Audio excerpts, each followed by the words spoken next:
Have you ever screamed this question in silence? Have you ever looked up at the sky with tears in your eyes, trying to understand why life sometimes feels so unfair? Have you ever felt abandoned, even when doing everything right?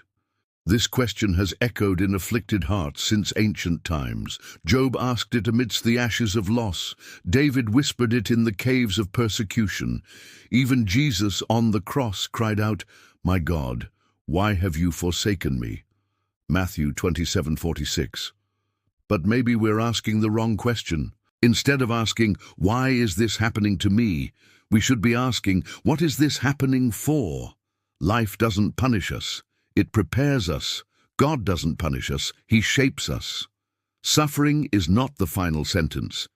It's the beginning of transformation. Imagine a sculptor in front of a raw block of stone. He sees a masterpiece inside, but to reveal it, he must strike, cut, grind. It's painful, but necessary. That's what we are in the hands of the Creator. As clay is in the potter's hand, so are you in my hand. Jeremiah 18:6. When you're being tested, you're not being rejected, you're being refined. God is removing impurities, attachments, illusions, because you asked for light, but forgot that light. When it comes, first reveals the dirt, the dark corners of your soul. Do you feel like you can't take it anymore? Remember 1 Corinthians 10:13. God is faithful, and he will not let you be tempted beyond what you can bear. In other words, if it's hard, it's because you're ready. Pain only strikes where there's capacity for healing. Maybe you need to forgive. Maybe you need to let go of control. Maybe God is removing something you thought was essential, but that in truth was keeping you in chains. And he only does that with those who have a greater purpose. Growth hurts, but staying stuck hurts more. The experiences that keep repeating in your life are not coincidences. They are lessons poorly learned. And God, as the master teacher he is, repeats the test until you learn the lesson. It's no use changing the setting if the character is still the same. You can change houses, cities, relationships, but if you don't change from within, the pain will follow you. The desert doesn't end when you flee. It ends when you walk through it. That's how it was with the people of Israel, and that's how it will be with you. So stop victimizing yourself, stop blaming others. What is happening to you is your responsibility, not as condemnation, but as an invitation to transformation. You are not a poor soul at the mercy of fate. You are a beloved child of God with the power of choice, with an eternal purpose. And if you are being tested, know this: it's because you're being promoted. Every test precedes an elevation. Every cross comes before a resurrection. But you need to persevere. You need to trust, even when you don't understand. The Word says all things work together for the good of those who love God. Romans 8:28. All things, even this pain, even this grief, even this disappointment. And do you know when the pain stops? When you stop resisting and start listening. When you realize it's an ally, not an enemy. When you understand that through the pain, God is calling you closer, deeper, higher. Today, God is telling you, this is not the end, it's the beginning. I am with you. Take a deep breath. Silence your soul. Close your eyes and say to yourself, I accept the process. I trust the journey. I commit to transformation. You are not broken. You are being rebuilt. You are not being punished. You are being healed. You are not lost. You are being rediscovered by God. And when all of this passes, because it will pass, you'll look back and say, it was hard, but it was worth it. It was painful, but it was necessary. Life always knew what it was doing, and God never left me. But listen carefully. True healing doesn't come from quick relief. It comes from awareness, from that moment when you realize you can't live the same way anymore. That the old you no longer fits, that those excuses you used to give yourself no longer work, that the mask you wore has fallen off, and now there's only one choice left: to be real.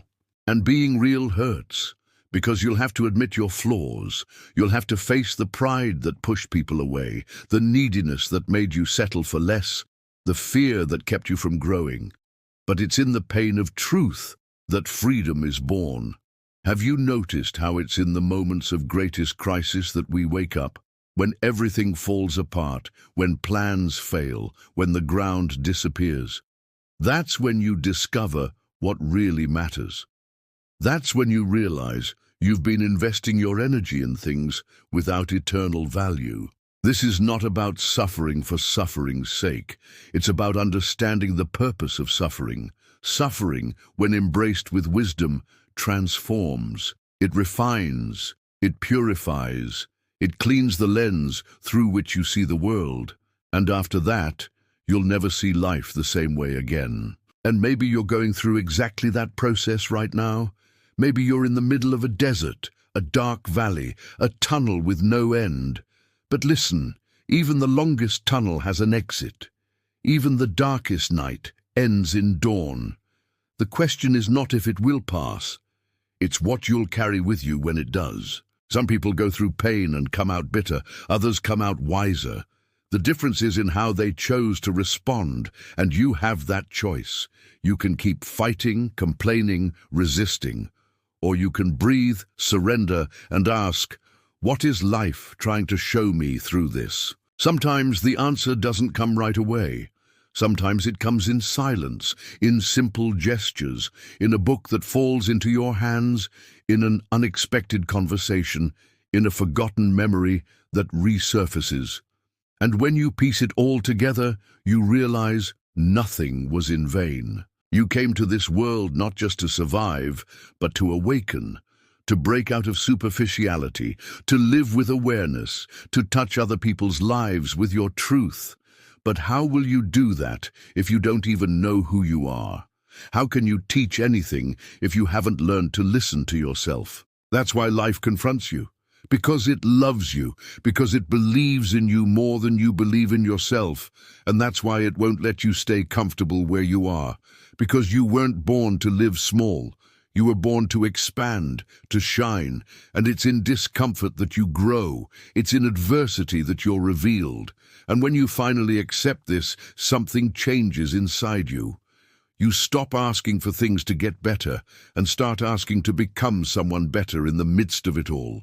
The external world may not change, but you change. And when you change, everything around you changes in meaning. You start seeing opportunities where you once saw defeat. You see people with more compassion. You forgive faster, judge less, trust more. Because those who've experienced the pain of being broken inside know that every human being carries wounds, and they start seeing others with gentler eyes, with kinder words, with more welcoming gestures. That is the greatest victory of all, turning pain into love. And if you've made it this far, it's because your soul is seeking that transformation. It's tired of repeating the same patterns, of walking in circles, of faking a happiness it doesn't feel. It wants to be real. It wants lightness. It wants meaning.